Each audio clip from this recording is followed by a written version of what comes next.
Hi, my name is Adam from Grimsby, Ontario. I am reviewing the Graco Nautilus SnugLock convertible car seat, which I've put to the test. Over the last few weeks, I have used it on my 4-year-old son. And if you're not aware, kids of that age like to play with everything. So the biggest bonus I found with this car seat is the front lock and the clip. On prior car seats, I found that he would be able to move it up and down or even unbuckle it while you're traveling. That lock is very secure and he is unable to do anything with it. So I find that it's a very good aspect of that car seat. It is very comfortable and fits quite well into your car without being too bulky. Having the dual cup holder is also a bonus. They like to throw and jam all their snacks in there.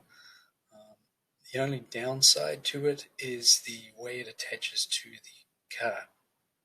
The not having an adjustable tensioner may require that you have two people to install the car seat, as you need to get it nice and tight. And trying to do that and pull on the seat belt at the same time is quite difficult. But other than that, it's a very good car seat.